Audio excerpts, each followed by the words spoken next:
Bismillahirrahmanirrahim. Assalamualaikum warahmatullahi wabarakatuh.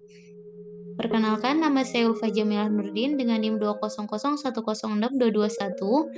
Di sini saya akan menjelaskan interaksi obat mengenai escitalopram dan juga risperidon dengan untuk memenuhi tugas UAS ujian akhir semester interaksi obat dengan dosen pengampu Ibu Apoteker Sani Asmi Ramdhani M. Famklin.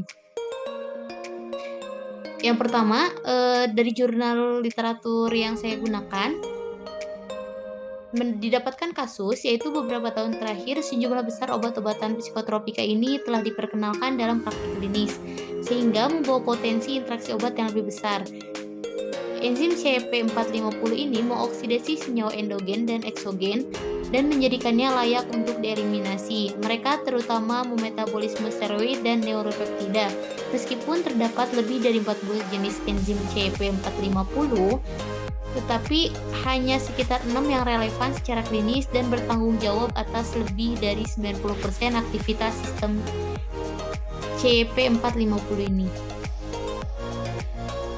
Kemudian meningkatnya farmakope dan penelitian baru dalam pengobatan penyakit kejiwaan membuat polifarmasi tidak bisa dihindari, terutama ketika indikasi baru juga dianjurkan untuk obat yang sudah ada.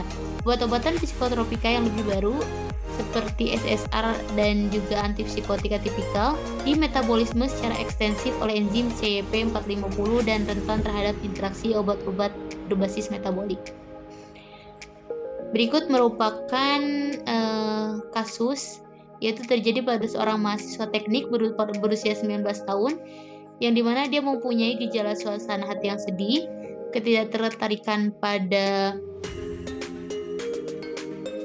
sesuatu dan juga ketidakmampuan berkonsentrasi pada belajar, kurang percaya diri, harga diri rendah, tidak berdaya dan putus asa, tidak percaya diri, mengikuti sebuah kinerja buruk yang tidak terduga dalam presentasi akademik 2 bulan yang lalu. Dia didiagnosis menderita gangguan mental dan mulai mengkonsumsi escitalopram 10 mg sekali sehari dan erythromycin 25 mg 3 kali sehari. Dia dirawat karena parahnya dan harus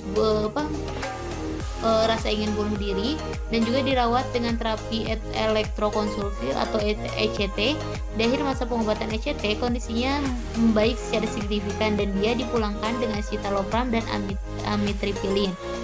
Dosis amitriptilinnya dikurangi menjadi 20 mg pada malam hari karena pasien mengeluhkan sedasi yang berlebihan.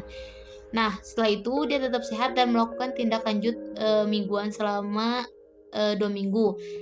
Setelah 2 minggu tersebut, muncul kembali rasa percaya diri yang rendah, kurang percaya diri, dan suasana hati yang sedih. Setelah itu dilakukan adanya peningkatan kecemasan sehubungan dengan masuknya ke perguruan tinggi. Dia mengungkapkan bahwa ujiannya semakin dekat dan dia khawatir untuk tampil sesuai kapasitas sebelumnya. Karena dia bersikeras bahwa dia tidak diberi obat penenang antidepresannya, akhirnya dia diberi risperidon 1 mg sehari sebagai tambahan escitalopram. Dia diminta untuk tidak lanjut dalam 3 hari, tetapi dia gagal menepati janjinya dan seminggu kemudian dibawa oleh ibunya dengan gemetar, kaku, wajah seperti topeng, kognisi tumpul, dan berdikinesia. Nah, masalah yang menurutnya telah berkembang secara bertahap selama 4-5 hari. Dia bersikeras bahwa dia minum obat sesuai dosis yang disarankan dan menyangkal adanya upaya overdosis, sebuah fakta dikonfirmasi oleh ibunya. Nah, mengenai obat ini, yang pertama escitalopram adalah antidepresan dan ada beberapa laporan mengenai kemanjurannya dalam pengobatan depresi. Laporan tersebut yaitu tentang interaksinya dengan sistem enzim sitokrom P450 dan relatif sedikit jumlahnya. Yang kedua, obat risperidon. Untuk obat risperidon ini merupakan substrat untuk enzim. Dengan adanya escitalopram, terjadi peningkatan kadar risperidon yang dibuktikan dengan efek samping ekstrapiramidal yang parah.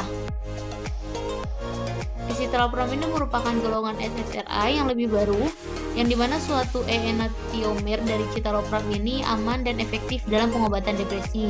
Begitupun dengan risperidon. Risperidon adalah antipsikotika tipikal yang diketahui menyebabkan efek samping ekstrapiramidal pada dosis yang lebih tinggi.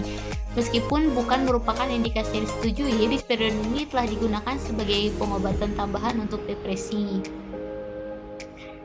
Jenis interaksi antara escitalopram dan juga risperidon merupakan jenis interaksi farmakodinamik dengan tingkat interaksinya itu mayor atau berbahaya, yang dimana mekanisme interaksinya itu penggunaan escitalopram bersama dengan risperidon dapat meningkatkan risiko irama jantung tidak teratur yang serius, meskipun ini merupakan efek samping yang relatif jarang terjadi.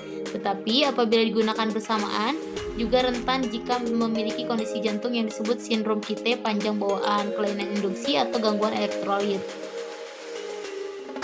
Dari hasil tersebut, belum ada uji klinis terkontrol mengenai interaksi antara escitalopram dan juga risperidon, karena risperidon ini merupakan obat baru yang dimana baru diperkenalkan baru-baru ini.